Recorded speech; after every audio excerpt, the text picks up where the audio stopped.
Hello, and welcome to another week of Central Reads, our 2024 Bible reading plan. This week, we are reading really from two different things. The first half of the week is Paul's letter to the Colossians. The second half of the week is a bunch of Psalms that all kind of fit together.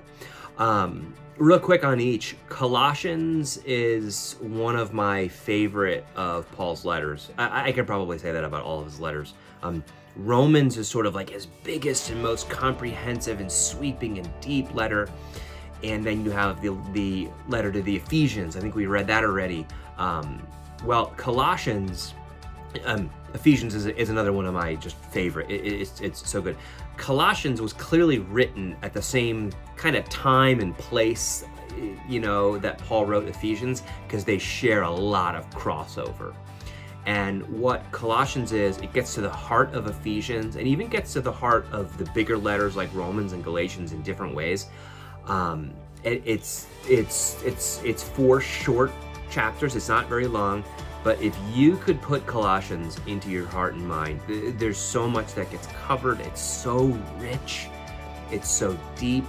It lifts up Jesus, that He is the revelation of who God, like if you want to know who God is, just look at Jesus and what he did, what he accomplished, the cross. And when you read Colossians, it changes everything. It changes everything for us. It's such a phenomenal letter. I really think if you could commit one letter to heart, and try to, I don't know if you're gonna memorize it, but just get it in your head, get it in your heart. Colossians might be it. It's just so wonderful. And then we're also reading a bunch of Psalms this week, and the Psalms that were chosen, they're just beautiful. They focus in many ways on Psalm 107 is an interesting one. It pictures these different kinds of people who find themselves lost and in trouble and in danger, and how God rescues them.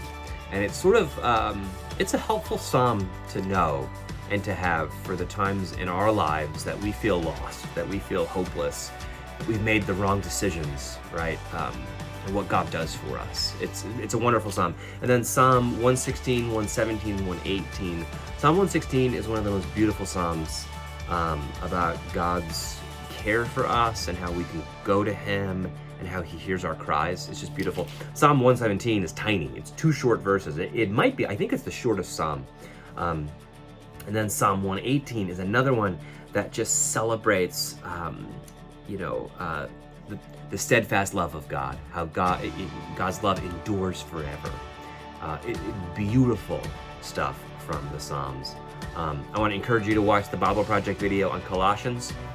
Fantastic. And then I'll repost one of the Bible Project videos on the Psalms as well, because it's just so helpful. But yeah, enjoy this week of reading. It is so beautiful.